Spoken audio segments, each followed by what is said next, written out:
Everyone, welcome to Manufacturing Hub on this special edition Monday episode. Today we are concluding our robotics theme. I was in Germany. Chris was also out of the country. In fact, there were 0 people in the continental United States last week in order to go have Manufacturing Hub on our normal Wednesday. So here we are, Monday afternoon, with a special robotics theme. Next week is Automate. I know all 3 of us are super excited about it. It will almost certainly be a topic of conversation that we have. A couple of points of note. If you guys want to find Vlad and I on Monday afternoon from about 1 to about 5, Vlad and I will be with Copia at their booth 1784. And then on Tuesday afternoon, again, from about 1 to about 5, Vlad and I will be at the Siemens booth 1841. We'll go ahead and drop those in the comments below to make sure that you guys can find us, and we will certainly publicize that. Beyond that, we are going to go walk around and see so many things. Vlad has a list. In fact, it may be the list that is the continuation from all of the places we didn't get to see last year. But there is a list. We will be doing some walking. There'll be a lot of robotics and everything else, and you folks who we are super excited to see. If you guys can find us, make sure to ask for stickers, because Vlad and I are the worst at remembering to actually give stickers to people. But if you remember, I just bought 1,000 more. So you guys remember, I will happily go ahead and give away stickers. But without further ado, everyone officially welcome to Manufacturing Hub. This is episode 162. We've got Chris Savoia from Universal Robotics on. Chris, welcome to the show. Thank you for being here. Vlad and Dave, thank you so much for having me. I'm really happy to be here. No, absolutely. I think it's going to be a great conversation. Again, thank you so much for your time.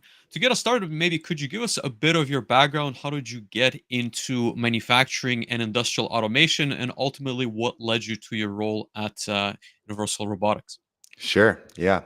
I grew up, the Lego kid, but we don't need to go down that road. My father was a journalist actually for 30 years for the Associated Press, and he really impressed upon all my brothers and sisters that really diversity is life, and learning like every different thing you can is key. So, in my family, my brother's a lawyer, my sister's a chef, my other sister's an artist, and then I'm kind of the engineer of the group, if you will. And so I always loved, math and science, all this stuff. I went to school in Massachusetts at a university called Worcester Polytechnic Institute, WPI. And I actually studied biomedical engineering there. I started off pre-med, went biomed. Biomed and robotics are very similar in some ways because they teach you to be pretty interdisciplinary. You have to learn software, you have to learn mechanical, you have to learn electrical concepts to be successful in those. So I was a biomechanical and bioinformatics dual major there. I graduated and I ended up working for a laser company for a while because my dad being a photographer, I was super interested in light and how microscopy works and how light refracts. I designed some lenses for a while and did that kind of thing. Then we started integrating those lasers into different systems. And I found myself programming at FANUC one day and I was like, this is cool. I like robots. Automation is sweet. And I have a good brain for that kind of thing. And then one of my good friends from WPI approached me one day, or I think it was around 2017. I think it might have been at Automate or IMTS. It was one of those big trade shows. He came up to me. His name's Zach Tompkins, and he still works at UR too. And he was like, "Hey man, we're looking for an engineer. I'd love you to come work for us. I know I copied off you in college, so I know you're a good student and stuff like that." So I took the jump over to UR and worked my way through a ton of different roles. I was in engineering. I took on a sales role for a while. Carried the budget, went to the dark side, as the engineers sometimes say, but that was a really formative part of my career. And then I shifted about 4 years ago into working this ecosystem, and I've been promoted through that. And now with this ecosystem at Universal Robots, it's really cool, and I'm proud of it. It blends technical and commercial concepts, so I kind of get to play both sides. And essentially, me and my team that I run are in charge of testing and approving products that are compatible with Universal Robots. So anything from a gripper or a camera all the way up to a complete welding solution or some kind of full turnkey product. So I'm really excited with where we're at, and Universal Robots is really proud of our ecosystem and all these I think over 1,200 partners we have of various different types. So yeah, that's where I find myself today. Chris, maybe start. I have a couple of questions, but maybe starting from the earlier days. So, biomedical engineering, right? And I've personally not met that many that were currently in automation. Do you think it was Yeah. an interesting transition? I guess, like, what were the, I want to say, the hindsight thoughts on, that specific degree for someone who might be looking into maybe robotics, looking into electrical engineering or control systems engineering for our industry? Like, what are your thoughts on biomedical as an entry into the field? Yeah, I think, like I said, it teaches you kind of to be a jack of all trades in a lot of different ways, and so especially nowadays where younger and younger people are looking for more diversity in their skill sets, any way that you can get exposure to concepts with MATLAB and Python and learn how to use SolidWorks and maybe design a PCB, and like get in there and learn some digital electronics, like any way you can hit those skill sets, do it. Right. And that was the way that I did it at Worcester Polytech, was through biomedical engineering. But that could be had with FIRST Robotics, in high school or other disciplines too. I'm not saying for people not to go deep in concepts. I think it's really breadth and depth are really important as well. But don't be a one one horse show. You know what I mean? Don't go so deep that you don't learn anything else, especially if you want to be in manufacturing. Because manufacturing, if you're a manufacturer engineer or an industrial engineer or an automation engineer, you're going to be expected to be multidisciplinary in what you do as well, right? So I think it was actually perfect for me. And I have a mindset, like even with what I'm doing now, I kind of do a lot of different things at Universal Robots in addition to my job. So yeah, I think curiosity and diversity are the key, right? Speaking, I guess, of transitions and being like diverse, you also mentioned that you switched to sales at some point, and I think that a lot of, I guess, the way I would put it, a lot of engineers could benefit from seeing sort of what it takes to not only create the products but also deliver them into the hands of customers that could benefit from Yeah. said products. Maybe what was that transition like, and maybe some learning points or key takeaways on that. It was a leap of faith, right? I loved engineering at the time and I was comfortable in what I did. And certainly I think there is kind of the feeling of engineers thinking sales is the dark side. And actually there's a little bit of animosity on both sides sometimes, like sales just thinking, engineering just produces stuff, and then engineers thinking sales aren't worth it. And I think it was probably the most formulative move to kind of jump over to the other side and carry a budget. It certainly taught me an incredible amount of prioritization, like ruthless prioritization. I think engineers love to get into the details and solve out and optimize out to infinity. That's kind of what gives them pleasure in life. But when you're carrying a sales budget, you really have to learn to ruthlessly prioritize all the time and learn to say no to some things, which maybe you would have allotted yourself some time to with engineering. Once again, it was my friend Zach Tompkinson who kind of like got me to do the leap of faith. I was one of those engineers who was pretty sociable, so I think the transition wasn't terribly difficult for me. But going to sales from engineering, I really had to rely on some of the skill sets that I had in engineering. So, for example, when I went to sales, I really took to the system, right? Like I took to the CRM system that we used at the time, because that was a system. I'm an engineer. I get systems. I know how to work them. I quickly became a power user on CRM, and I became like the most advanced like user. I was like loving using the funnel, which is like not a typical sales guy thing to do, to keep their funnel updated. That was my total tool, and so kind of finding something to fall back on and maybe staying organized if you are making that leap from engineering into sales is the recommendation I would give. Like, find a good system for yourself and use it every day, because that's going to be the one thing that you can trust at the end of the day when things are crazy, as they will be when you're in sales. Right. We're not going to get, I guess, into all the discussion around CRM and different tools on the sales side. One comment I will make, Chris, is I think, and I think we're seeing this change more and more, especially in these high tech industries where you almost need a technical background, and certainly some salespeople can catch up with that body of knowledge. But someone who has experienced the true, I guess, the not necessarily the learning points, but I guess the challenges of manufacturing, who has implemented those systems in the field, Yes. I think becomes a much better sales or marketing for that matter person. Obviously, barring that they can learn those tools and techniques and whatever that takes. And I certainly appreciate talking to someone who, again, like understands at a deep level what the systems are doing, how they're implemented, what even, like questions like what challenges will I encounter with a certain system? Because we know it's not just installing it today, but also the maintenance, the changes and Yeah. whatnot. But no, I think it's a very interesting story. I think, as you said, diverse bodies of knowledge are extremely important. Again, mechanical, electrical, software is all embodied, I think, in robotics. Plus, combining sort of the business knowledge makes a lot of sense. But let us maybe transitioning into Sure. the definition. Maybe so something we know that you primarily sell cobots, right? And so I think the term cobot has been used, and for the most part, I think everyone in the audience should have a general idea of what a cobot is. But if we can ask you, Chris, what makes a robot a cobot, and sort of maybe hmm give us like a general definition, but also I'm curious, as Vlad, what are some of the maybe subcategories of cobots that we can expect to see on the production floors? Yeah, that's great.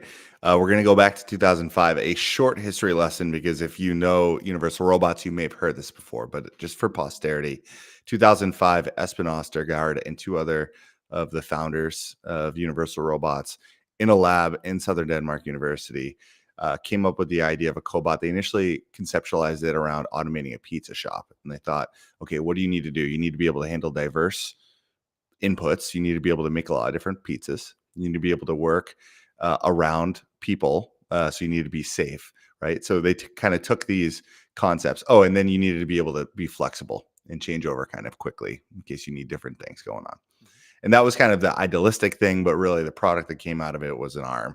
And it was kind of an industrial arm, but it had a lot of smarts in it for the time. It didn't just run off of, high voltage AC up the arm. It actually had digital voltage up the arm and had sensors and coders and feedback. And that's kind of where this started.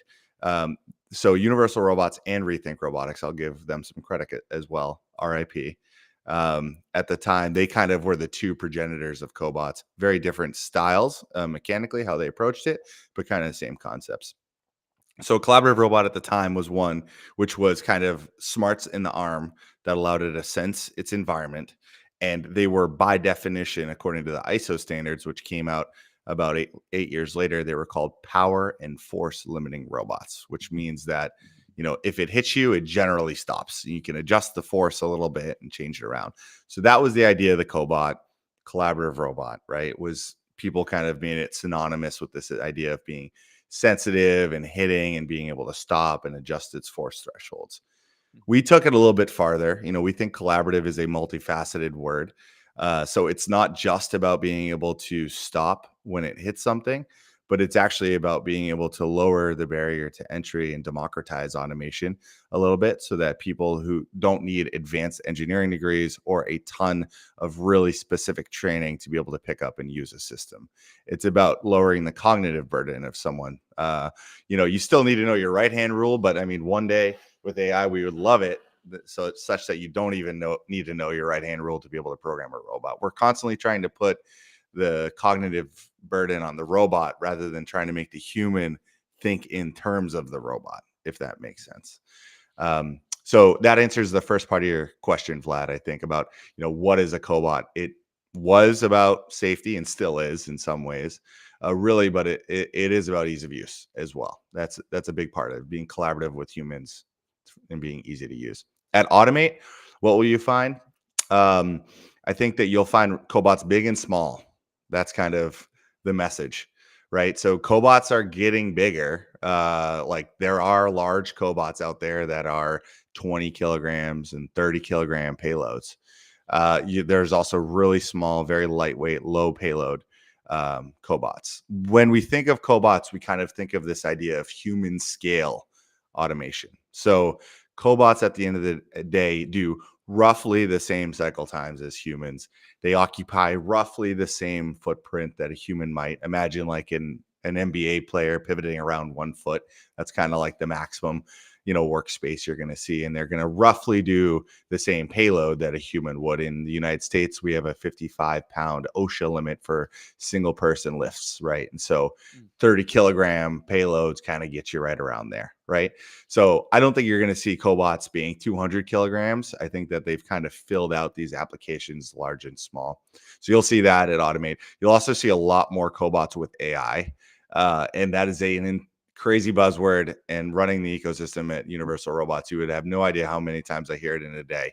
So I'm very careful with using it, but I do think there have been some pretty good notable advances in it that are practical to manufacturers. Manufacturers need reliability. They need repeatability, and AI doesn't always jive with that, but there have been some advancements lately that help that topic for sure. And I know Dave has had many AI conversations, including a few at SPS and Hanover Messe. So I'm curious, what his thoughts are on that side as well. Yeah, absolutely, Chris. I think it's really interesting. I would like to say, you going from an engineer to the sales side. In fact, every time I meet an engineer who has gone from the engineering side to the sales side, in fact, my words are welcome to the dark side. Most people find humor in that, but no, kind of on the AI side, I've had a lot of conversations surrounding that. I'm interested to see kind of where we will continue to take that.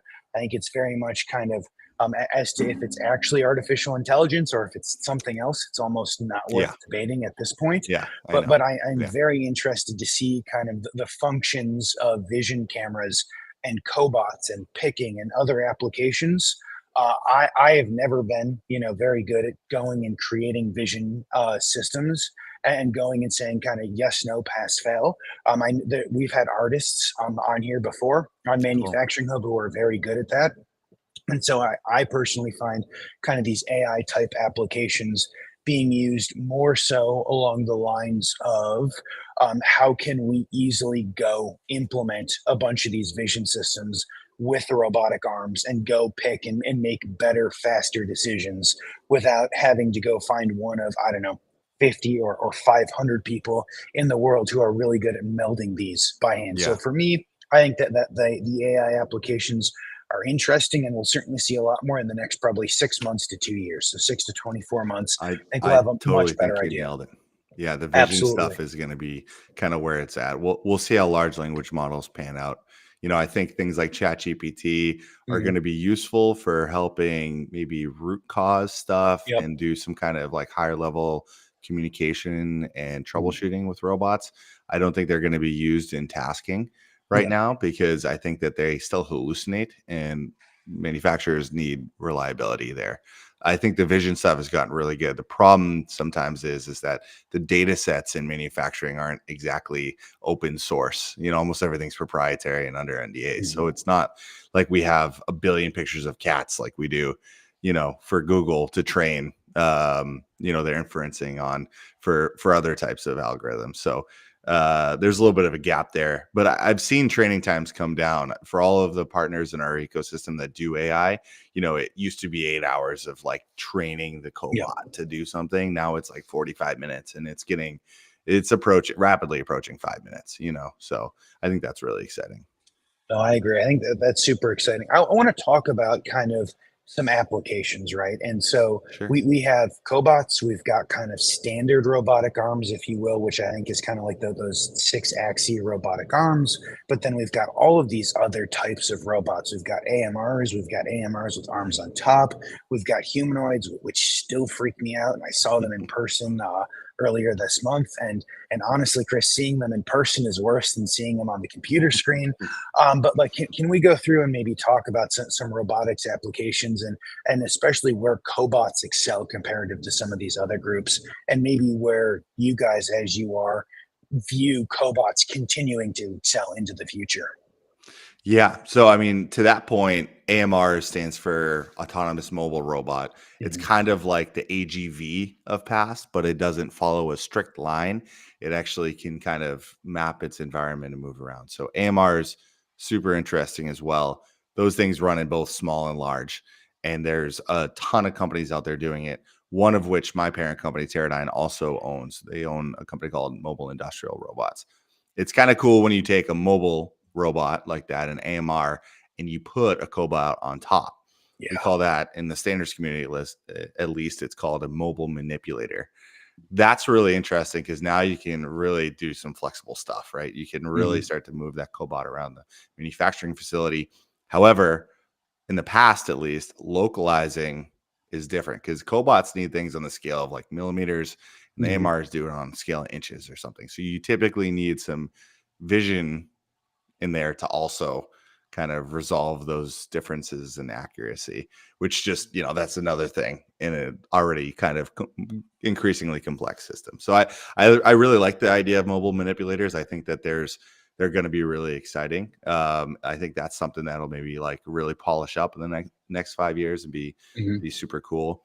As far as applications for cobots go, they're really similar to industrial robots. So if it's the same payload and if the cycle time works, there are plenty of applications where cobot is guarded, and they choose it not for the power and force limiting, functions on it. They choose it for the ease of programming and the ecosystem that comes along with cobots, right? So there's that. You also see the humanoids, and I'm in Boston. I have friends that work in Boston Dynamics, former Universal Robots employees work there. I think it's super cool. I think the most commercial that Boston Dynamics has been is with Stretch.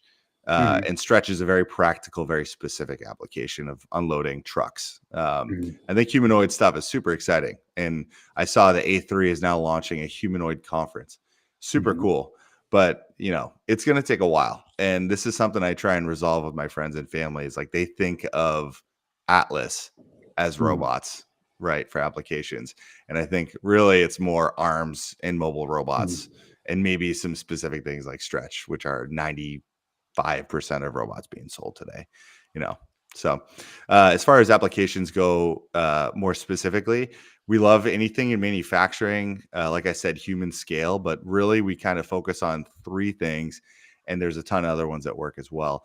Machine tending. So if you're machine tending a laser system or a CNC or name a machine, a punch press, machine tending with a cobot's usually pretty awesome because there's typically a human doing it now. Welding is like hot, especially because traditional welding with traditional industrial robots is a big, expensive custom system.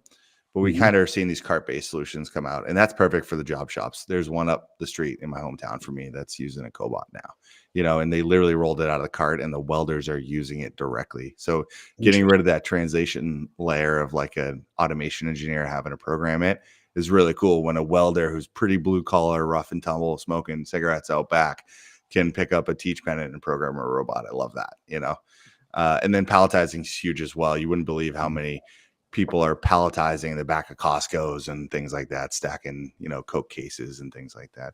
We see a lot of stuff in logistics too. I mean, bin picking for Amazon and companies like that is huge. That's a tough job. Applications, kind of the marketing message behind it is dull, dirty, and dangerous. So anytime a company is doing, or a person is doing something extremely monotonous or a little bit hazardous, perhaps, that'll be a good ripe application for automation. Chris, you mentioned something that I'd like to maybe unravel a little bit for the audience and the listeners, and that is ecosystem, right? And I think that that's what ultimately makes not only these solutions possible, but also, I guess, having worked on such systems, I understand that it's not just a robot arm, right? Like you mentioned, it interfaces obviously with the conveyors that are bringing in the finished goods, but it also has grippers. It runs software with data, going back to the plant, and then ultimately maybe like a larger SCADA or MES type of system.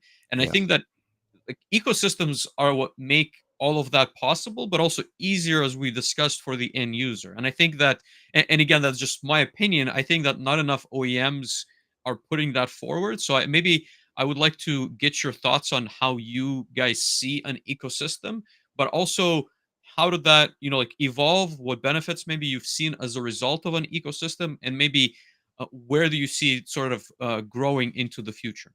Yeah, that's a great question. I think robotics has suffered in the past, not today, but in the past, it's suffered from a lot of proprietary systems, kind of pushing people to use only that platform, and perhaps the the ecosystem idea kind of started in Denmark. It's a pretty happy place, and they're pretty open-minded with a lot of things.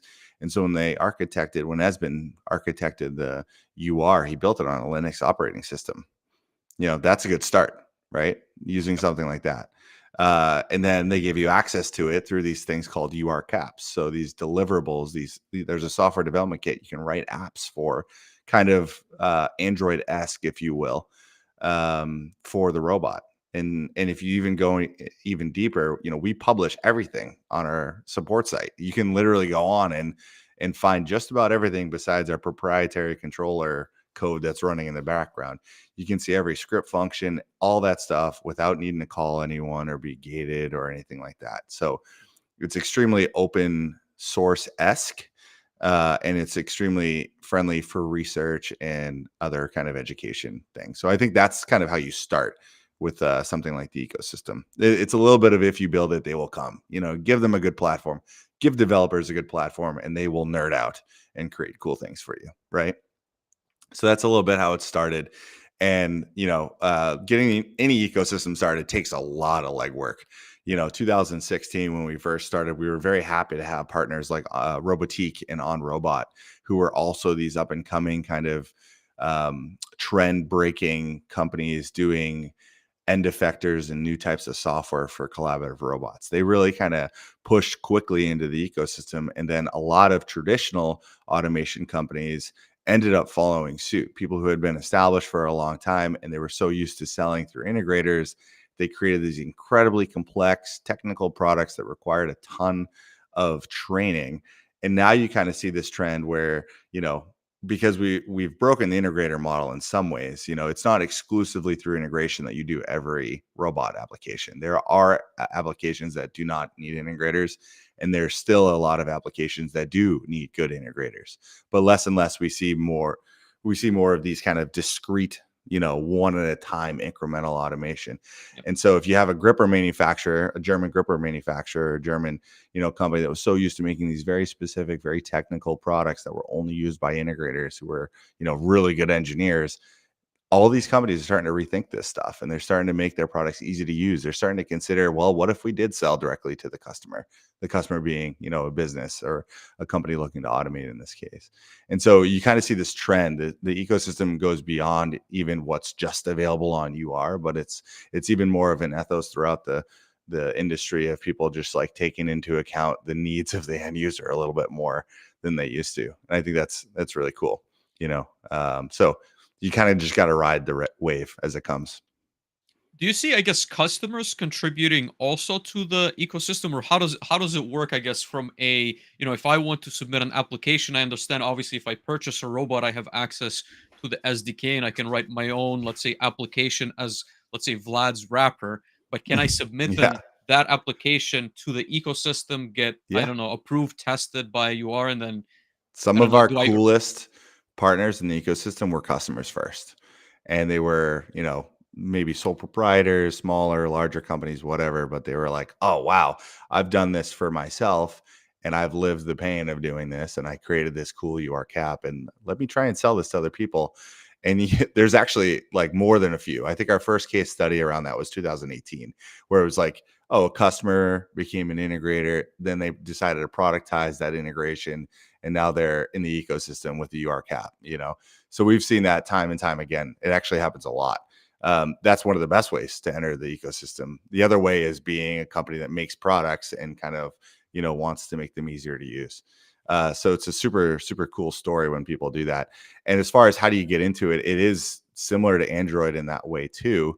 Anyone can write an Android app and sideload it. You don't need to necessarily go to the Google Play Store. If you do want to get on the Google Play Store, you have to get approved through Google. And that's what my team does. We approve stuff to go on the Universal Robots website and do co-marketing and make sure the integration's tight. But you'll see if you go on our forums, we have a forum. There's people just, shooting out UR caps all the time to each other. And some of the coolest ones actually aren't even on the store.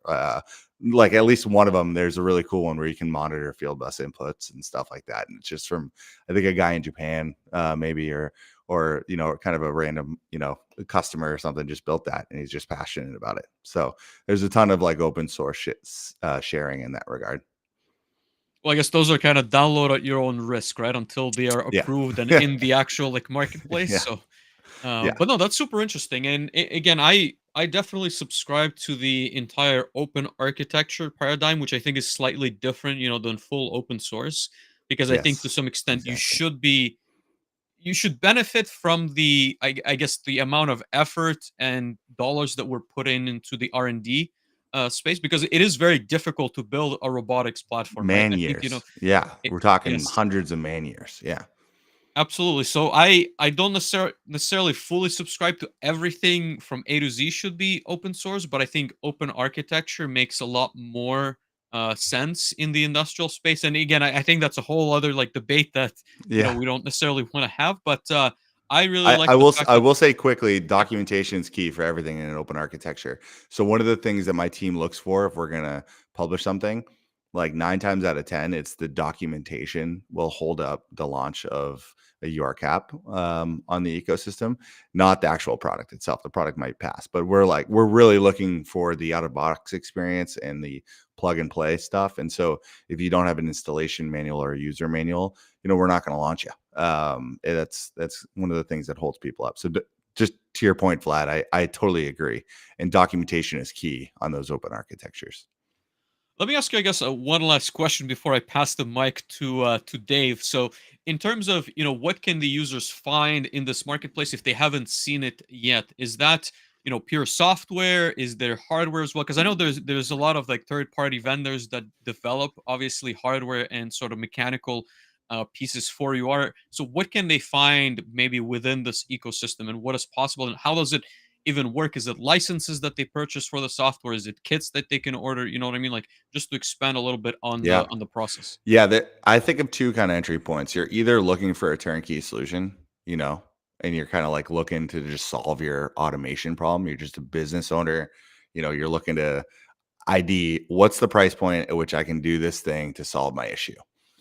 Or you're looking to kind of learn and or build your own solution in doing that. So those two entry points will mean two different directions.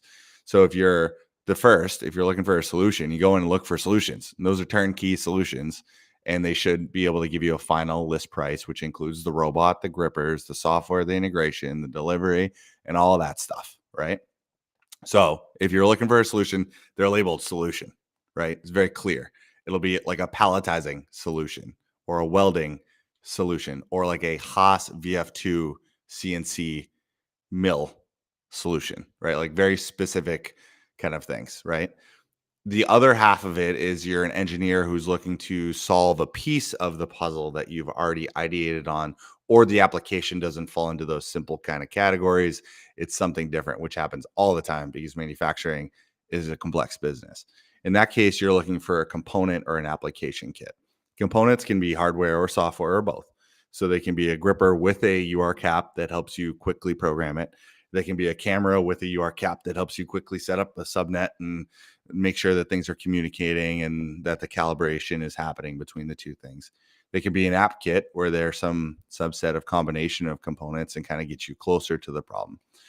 In all those cases, the licensing will depend on the manufacturer. So oftentimes we try and encourage a simple kind of one-time license. You're essentially buying the software with the hardware. But there are some things that will require, recurring licenses. And that's kind of a thing we're seeing in robotics called RAS, or robots as a service, where sometimes they're even charging, recurring service like fees to be able to operate a device. And that makes sense in some cases, doesn't make sense in some others. If you are doing stuff that requires server time and compute time, I think it makes sense to charge, a recurring license and stuff like that. But if you're just selling a hardware product, generally I try and advise the partners to make it a simple fee for them, make it just a one-time thing. Interesting.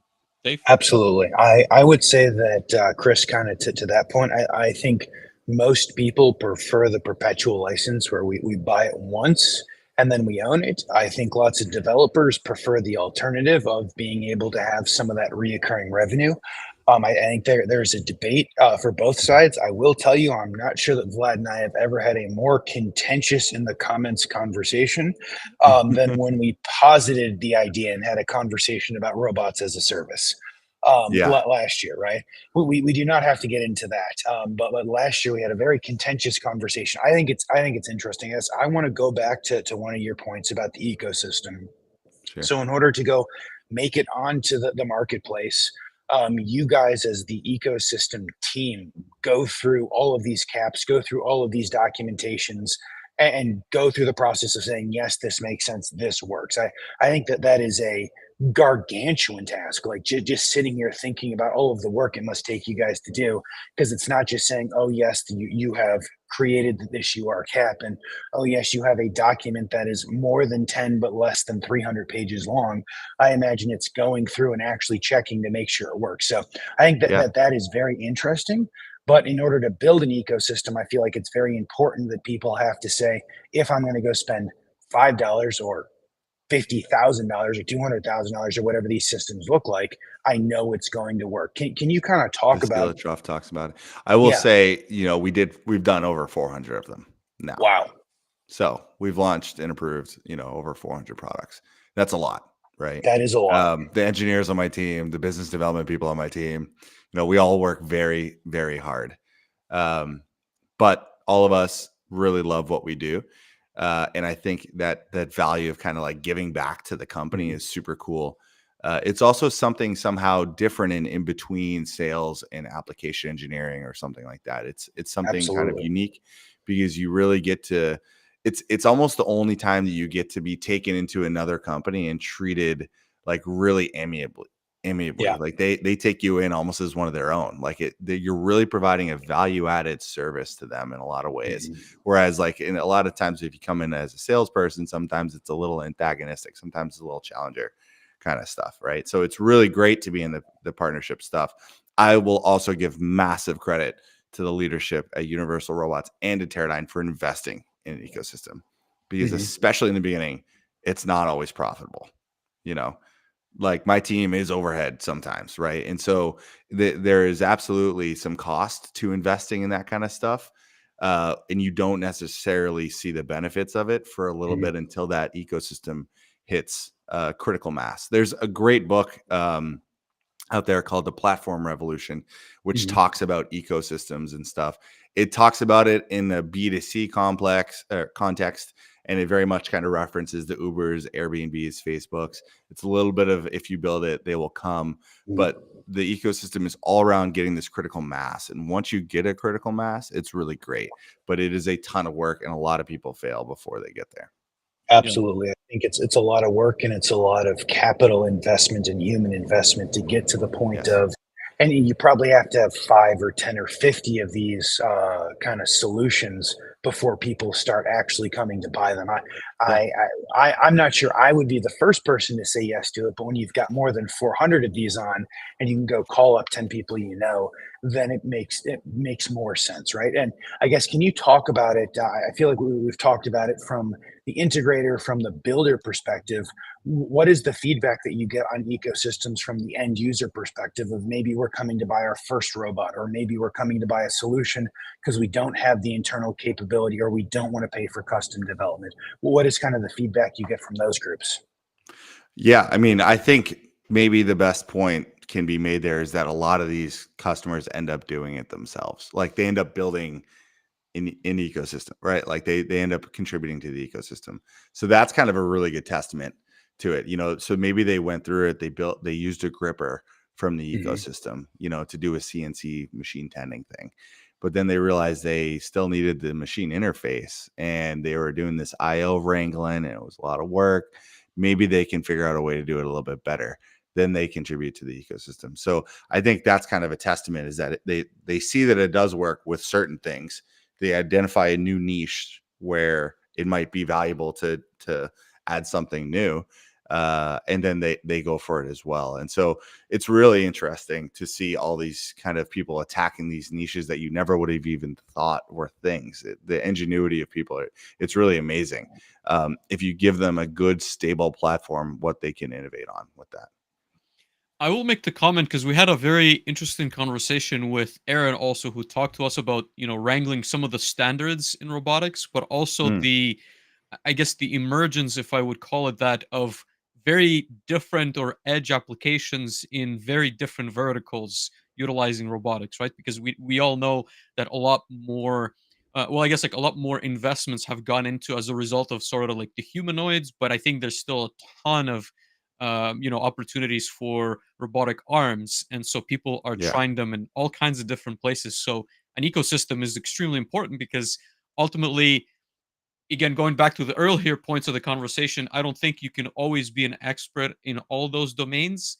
So if you know the yeah, process extremely well and you can simply go and find, the arm, the software, the gripper, and whatever else you need to make that happen is extremely important for many of these types of startups, at least. So exactly. Yeah. curious, I guess, Standards like maybe. wrangling is definitely another thing. And so to that, we try and use every standard interface that we can. The tool flange of the robot is a standard ISO tool flange. The base mounting is a standard ISO base, So we try and make things kind of repeatable in that way. And it's the same way if you're, machining a part, you're not going to make some crazy diameter hole that doesn't subscribe to ANSI or metric standards, because then no one else is going to be able to screw anything into your part, you know? Yeah. Which I think is very interesting in its own right, right? So we've talked a little bit off the stream about a Festo demo that we saw together with Dave, and they had programmed a UR robot that was tied into some Festo blocks using the UR interface, right? So they were able to just like pull in the software into the UR interface and then actuate those blocks whatever they needed to, right? And so I think it creates a lot of like practical applications that, again, you may not see until you experience it. And I think to the earlier again point of closed architectures simply do not permit that. And I think it Yeah. opens up this, like, I guess, like, door to these very interesting applications. Anyways, I'm going to stop rambling on about the ecosystem. I think the applications are interesting, but Chris, maybe let me ask you, some of these like edge industries or outside of manufacturing, right? So I think we've talked about sort of like warehousing. I think that many of us understand like palletizing, maybe bin picking. What else are you seeing customers again that you can talk about using Mm. these types of cobots for outside of what is traditionally, I guess, expected? Yes. Manufacturing and logistics are kind of the core, if you will. We've seen crazy applications where robots are deployed into operating rooms, but they can't touch a person.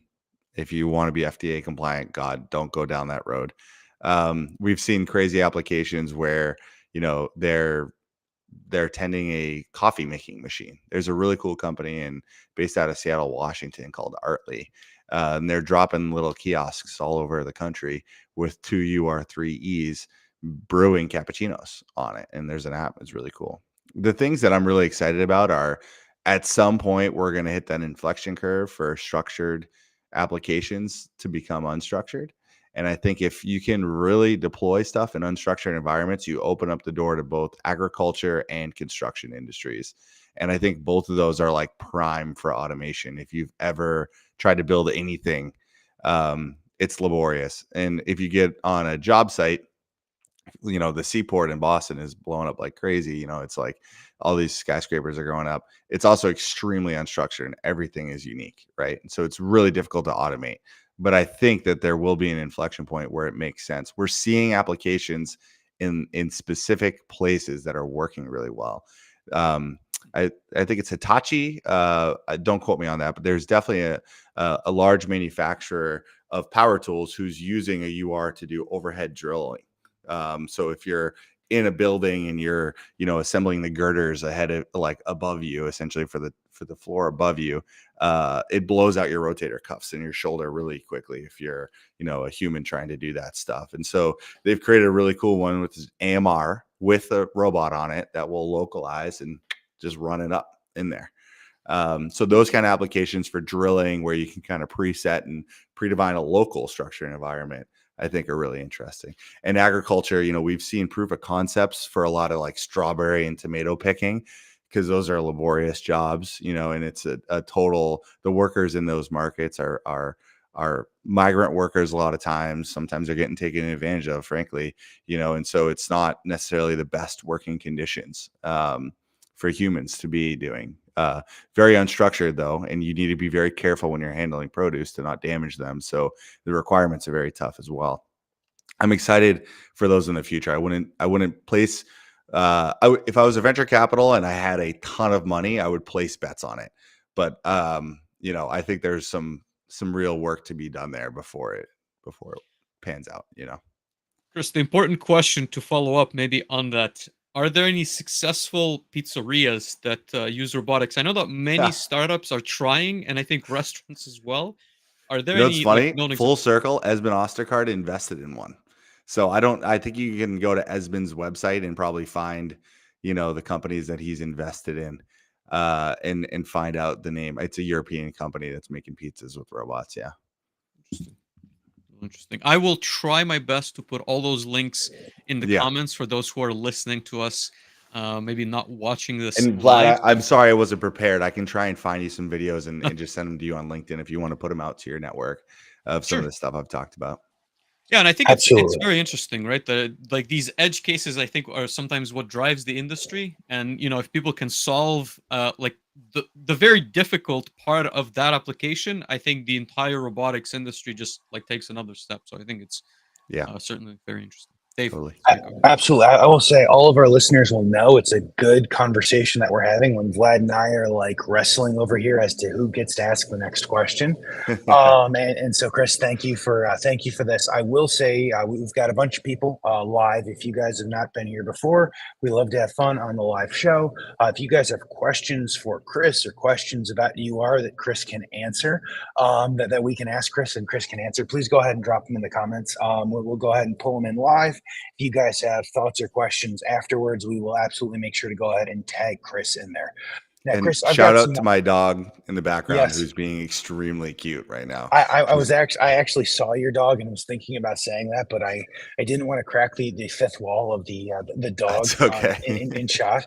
But no, perfect. Thank you for that. So I want to go talk more about challenges. I want to go talk more about robots and cobots. But before we do that, you yourself run a podcast, the ReAutomated Podcast. If Yeah. our listeners have not listened to the ReAutomated Podcast, can you give everyone kind of the quick overview blurb and who might want to become listeners? Yes. So the ReAutomated Podcast, I'm the host of it. We do thought leadership in the robotic space. So I'm very proud to say that my father, who's a journalist and knows very little about robotics, listens to it avidly because he thinks it's about the most layman's explanation of a lot of these complex subjects he's ever heard. We've had some great guests on it so far, people from the MIT Workforce of the Future Initiative, social scientists studying why people automate, what's the labor market like. We've had the president of the Association for Advancing Automation and a lot of really cool CEOs and founders of companies that are, innovating in this space. So it's absolutely not a sales pitch. We rarely ever mention universal robots in it. It becomes kind of this like discussion point. And we're seeing some really cool kind of trends through all these guests. The advanced automation teams is something that I really think is cool. So this idea of like, you need a champion to kind of champion cobots. And if you have a champion within an organization, it really just galvanizes and catalyzes, a whole movement internally. So we don't need to go down that rabbit hole right now, but suffice it to say, listen to the ReAutomated Podcast. A new episode just dropped with Etienne Lacroix from Vention, CEO and founder. They're doing some really cool stuff there at Vention for digitizing automation and making it, again, democratized and more approachable. So go listen to the episode if you haven't recently. Absolutely. I love that. I guess I have one follow-up question because you open it up, Chris, and I have to ask. So That's okay. You said champion internally for cobots. Is that outside of a potential champion for robots? Do cobots need their own champion internally? I guess is the question. Well, traditionally what happened was you might have a champion internally, but they would essentially sub out to integrators to do any and all of the technical stuff. So we're talking a champion that does carry a little bit of the technical, hat as well. You kind of need both. You need someone who's willing to be the advocate internally upwards to senior management, and things like that. But you also need someone who's, willing to put their hands on a teach pennant, because it really is easy enough for most people who are capable in a manufacturing environment to pick up and figure it out. So having that champion who's willing to pick up a teach pennant, so you don't have to call an integrator every time you need to change a waypoint, really helps out. And then having another person who's an advocate around the company trying to sell that also helps. So it's not specific to cobots. It's something for robotics, but as we're seeing more manufacturers want to do their own kind of integrations and things like that, these champions are awesome. And just to, absolutely stereotype them, but typically they're younger people who are a little bit more digital kind of savvy. And we've oftentimes seen they're even promoted from operators off the lines. So there's a great story of a Midwest manufacturer that we have where the owner of the company essentially put it out as a competition, who can program the robot the best. And it ended up being a lady on the like an operator lady on the line, and she became the cobot champion. And now she every day she comes in and coordinates 8 robots or something like that to be redeployed around to different machines and making sure they're up and running. And it totally brought her quality of life up. Now she can go home and be proud of the stuff that she's doing. So you can find those champions in a lot of places that you wouldn't expect. Absolutely. I think that's interesting. I know Vlad's got some questions. I will just make the comment, the best technical clients I've worked with have some of that technical ability inside internally. I know a large part of people who work as integrators or solutions providers don't want to always be the person that they're called, right? And that for me, if I'm with a team on site working on deploying solutions, I want to go build up the teams internally to the clients so that they can continue to succeed, because I don't want to live on site at any of my client sites. Everyone's too busy nowadays. You can't even get a plumber for your house. Everyone's too busy. So absolutely. Yeah, it totally makes sense. Absolutely. Vlad. I guess I was going to make the comment. I think it's extremely important to continue to educate people in our industry, right? And I know that you guys have like an entire program to learn the intricacies of robotic programming. And I know that I think the wording I would choose is, it is simple, but it is not trivial, right? So I think it's still important to sort of like go through the motions and understand like what it takes to operate. Because at the end of the day, although they're not dangerous, I think they're still intimidating for someone who's not programmed one before. And I feel like sometimes we need to almost advocate for that, like, hey, like, go to this resource, it's going to walk you through. And again, it's important to get that body of knowledge to be comfortable, I guess, integrating them in some of these manufacturers. And I think they could certainly benefit and see how easy it is once they've gone through those materials to get something up and running, instead of, sometimes I talk to customers and they would tell me, well, we don't have anybody that'd be able to, like, deploy this, to support this, to maintain this. And I think it's not as challenging as it used to be, which, again, if you take a step 20 years back, I think, again, I'm not going to mention the brands. You need a fairly solid foundation in assembly or C programming and embedded systems in order to get it up and running. So yes, to that point, UR is really proud of its authorized training academies that we have. So rather than run everything through us as the manufacturer, we've created ISET certified, which is like, certification for continuous education credits. We've created this curriculum, and then we allow institutions to use that, whether it's a university, a technical school, a vocational high school, or even like the training facility of large manufacturers we've seen. And we've created this curriculum around a robot, conveyor, gripper, and kind of these like rote, kind of basic elements. And the curriculum is meant to be able to like proliferate that training as far and as wide as we can. So rather than just sending everyone to Michigan, which we do have a training facility in Michigan, we have like over 100 training facilities that we can send people to. And they get basically the same training wherever they go, which is really, really awesome.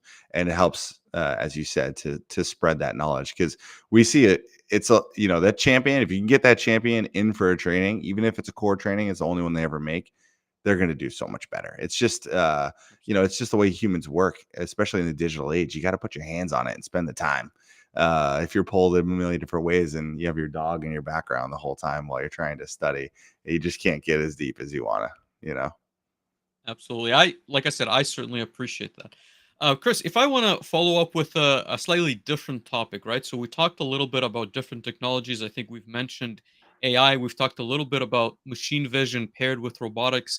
Are there other tools? And I want to emphasize maybe on ROS, right? The robotic operating system. Hmm. I'm curious how that fits. I've personally not heard of that until, we had the call together a couple of weeks ago. So I wanted to maybe understand a little bit better how that fits into the picture. There's a meetup that I might be attending in Montreal on like the enthusiasts of ROS. So I'm Yeah. curious, I guess, to learn more from you, and also some of the other technologies within the First of all, robotics don't space. say ROS, say Ross. Otherwise, ROS. they'll laugh you out of the room. I'm just kidding.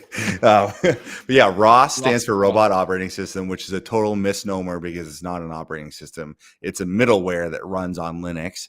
And it's kind of this MQTT-esque like publisher subscriber kind of idea, but it's specifically made for robotics. It was started, God, I'm forgetting the name of the company that started it. But it started maybe in the 2000s or something like that, essentially to open source a lot of this stuff. What they found was if you wanted to integrate a robot, it was really difficult to bring it all together. Kind of the first robot that used ROS was called a TurtleBot. And a TurtleBot's like an education platform for students that will, using ROS, you can integrate the sensor input from the camera, like a stereoscopic camera, for example, together with the motor encoders, and you can kind of build a robot platform. So what I've seen, at least personally, is like, for example, a lot of AMRs were kind of like first developed with ROS, and then maybe they ruggedized and switched to a different system. ROS went through a big facelift. It went to ROS 2 recently, which really fixed a lot of the systemic things that were wrong with ROS 1. ROS 2 doesn't have, it's like switching from Python 2.7 to 3, whatever. It took a long time. It's still taking some time for libraries to be updated. I know too many universities that are still using ROS 1 for lack of good packages out there, but they're coming for ROS 2. And we actually, Universal Robots has what I'm very proud of to be probably the best robotics driver for ROS of any robotics company out there. Again, it's kind of this open architecture design. We really fully embraced it. We made a super great driver that we're really proud of, ROS 2. Shout out to Rune in Denmark if he ever hears this. And yeah, it's cool. It integrates just about every facet, every possible bit of telemetry you can get off our robot. And you can stream motion commands to it. You can do all kinds of cool stuff. So yeah, ROS is a super, super cool thing. It goes super deep. If you're ever in robotics engineering, or like you take a robotics class in college, you'll hear about ROS. If you build robots for like FIRST Robotics in high school, you probably use ROS. It hasn't traditionally been used in manufacturing because it wasn't super robust, but ROS 2 is really fixing that in a lot of ways. So it is starting to be seen in manufacturing more and more, and we're seeing more like sensor companies and gripper companies support drivers for it. Will it take over the world? I don't know. But NVIDIA, for example, threw a lot of chips into ROS. They're really proud of their Isaac ROS bridge that they have, right? So it bridged their Isaac robotic simulation environment to ROS. They used to have something that was very similar to ROS, and they decided we're not going to compete with ROS. We're just going to build a bridge into it and make it even better. So maybe that's a testament to where it's going. Interesting. And so it's agnostic of, I guess, the type of robot. So you can develop a mobile robot just like you could an arm, and that all sort of like Yeah, pulls it's in all just from- packages that you import. Yeah, exactly. So you can import packages for almost anything. You can import a package for a universal robot arm, for a random motor encoder, probably from like Cole Morgan or something like that. You can import packages from SICK safety scanners. You can import packages from grippers and kind of all kinds of different stuff. And then again, it's publisher subscriber. So they're all publishing information. And then you have a master or controller. It's typically running on some industrial PC or something like that. NVIDIA would love it if you use their, Jetson platform as the controller. But there's some controller that will allow you to subscribe to that and pull all that information in, and then make, again, MQTT kind of esque like decisions with it if you're using Node-RED or something. I'm referencing a lot of home automation stuff, so sorry if anyone doesn't understand what I'm saying. But yeah, same I kind of got you on, vibe. on the automation side. I definitely understand the use cases. I'll make a note to research Ross Yeah. even more so than since we last talked. I think it's very interesting, right? And the openness of the platform is I was going to say, Vlad, if you're going to show up to a Ross meetup, you probably need more than Chris's 3-minute overview. Which is why Vlad's going to go to a Ross meetup completely cold, and not Dave going to a Ross meetup completely cold. Otherwise, I'd had Chris on the phone be like, Chris, I need you to walk me through this Let me conversation. mansplain this to you. Yeah. Absolutely. Like someone give me like just 5 phrases that I can say to seem slightly less foolish. But no, Chris, this has been amazing. I feel like you kind of have set up the kind of end questions that we ask all of our guests. And that is very much kind of the first one we love to have fun with. And it's predict the future, right? We've talked everything from the very beginning of UR to ROS 2 and beyond ROS 2, which is certainly the vast majority of the ecosystem. I guess on your side, what do you think the future of robotics or the future of cobots look like? 20 years, I think humanoids will hit, because I think that science fiction predates reality. And I think there's too much science fiction around humanoids for it not to work out. In the intermedium, we're going to see large language models probably be used more for things like bringing the intellectual burden of robots down so that more people can use them again. And we're going to see them more for like, solving the edge cases or troubleshooting or other types of, non-task like critical stuff. I think we're going to see robotics penetrate into industries like agriculture and construction, like we met. Interesting. And I think each of those is a different timeline. Absolutely. I think it'll be interesting as we see less and less structured robotics come alive. I personally find that very interesting. Very much to your point, there are lots of very structured things that robots are good at, but as soon as we get to more of the things that humans are good at that are more unstructured, it becomes very difficult and certainly far beyond my capability to go ahead and program robots. So I certainly look to see as we get closer to those for mainstream. Yeah, I will also quickly say that the world is going to change for robotics too. I mean, if you think about autonomous cars, like the infrastructure that we have for roads is much better than it was in the 1950s. And would it have worked back then? Maybe not, So there is some element of not just robots adapting to the unstructured environments, but actually the world changing a little bit to embrace robotics. And that's way above my pay grade with policymakers and stuff like that. But slowly, I think it's just going to be a fact of culture. That it's going to change, What kind of changes are you foreseeing? I guess I'm curious on that note. I mean, if I knew that, I would be a much richer man. But yeah, I mean, I don't know. Just look at the way the roads have gotten more signage, more structure, more things that introduce order into those systems. If we can find those in other industries and areas, robotics will be better off for it, So I can't necessarily answer those with specifics, but I think that the world will change to meet robotics at some point, as much as robotics will change to meet the unstructured world.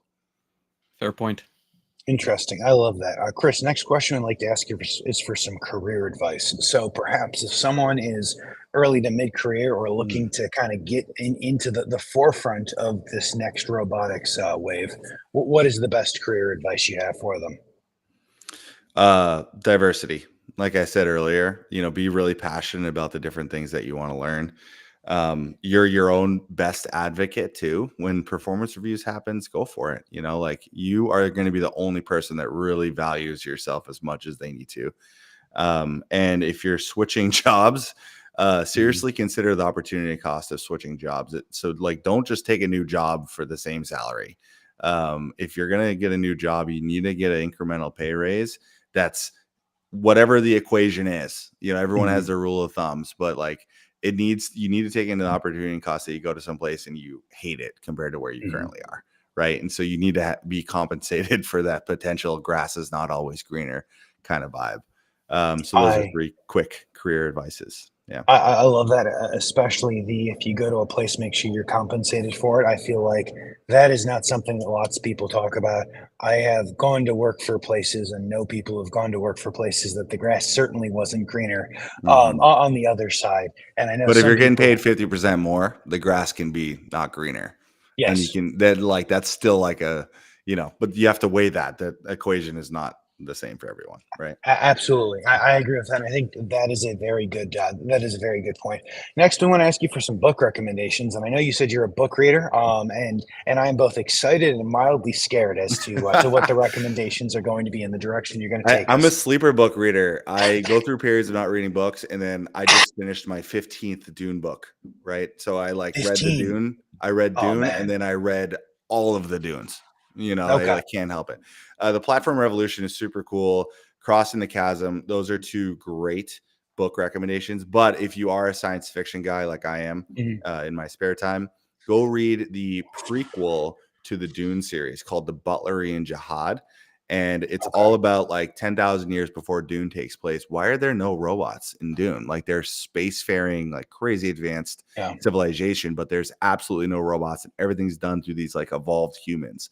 Well, the Butlerian Jihad explains that how AI did take over the universe, and then humans had to lead basically the craziest revolution ever to fight back against the machines. Super cool trilogy of books if you want to read it. Even the first one's really cool. Okay. That is wild. You'll have to forgive me. How many books are there in the Dune series, Chris? Because I would have guessed under So 15 Frank, personally. Frank Yeah. did 4. Okay. Frank's the OG. He did Dune Messiah, Children of Dune, and then he did God Emperor Dune, where just things went way off the deep end. That's the Okay. craziest philosophical book. Has nothing to do with Dune, really. Okay. I don't even want to spoil it. And then his son picked up the mantle, and his son Okay. partnered with a prolific writer and wrote 10 or 11 or something more. That is a lot of Dune books. It's a lot of Thank Dune. you. Yeah, Thank you for I'm that, really Chris. happy to be done. So. Okay. I'm not sure how that bodes in relation to go read all 17 or The 18 of Butlerian these. Jihad is good. Don't read Okay. all 17. Yeah. Okay. I won't. We'll see if I can get through the first one. Yeah. Sometimes the sci-fi books that I've seen movies of, I struggle to actually go and read them depending upon the era in which they were written. It's true. But we will add Dune to the reading list, or I don't know. I'm tempted to listen to it as an audiobook, but Yes, my that brain works might too. just melt. Okay. Yep. Absolutely. And then the last question for you, Chris, is how can our listeners help? Who should reach out to you? Who do you want to connect with? Kind of very much your open forum for our listeners to help you however they can help you. Yeah, I love being on LinkedIn. I try and post regularly there. So I would say follow me on LinkedIn. It's CJ Savoia. You can always send me an email at chsa@universal-robots.com as well. And once again, I'm really proud of this podcast. It's called the ReAutomated Podcast by Universal Robots. I'm the host of that. So you can find that on Apple Music or Spotify. Absolutely, Chris. Thank you so much. So I will say most of the folks listening to this or rewatching this will be on LinkedIn. You are tagged. You are tagged on that. I wasn't able to tag the ReAutomated Podcast for whatever, but we will make sure to go ahead and tag those in future episodes.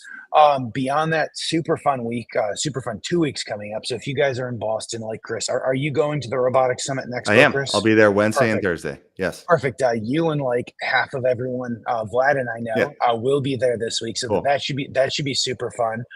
Next week is Automate. I will be there. Vlad will be there. We'll be here as Manufacturing Hub. I know Chris will be there as part of UR. UR has a huge booth. If you guys are going to be there and want to find Vlad and I, Monday afternoon, Vlad and I will be with Copia at their booth, which is 1784. And then Tuesday afternoon, we'll be with Siemens, which is booth 1841. And then beyond that, we will be kind of moseying around, going to try to take in all of the robotics and then just all of the awesomeness and seeing you guys. Until next week, or until next time, Vlad and I will have another show at some point later this week. But until next time, we'll see everyone soon.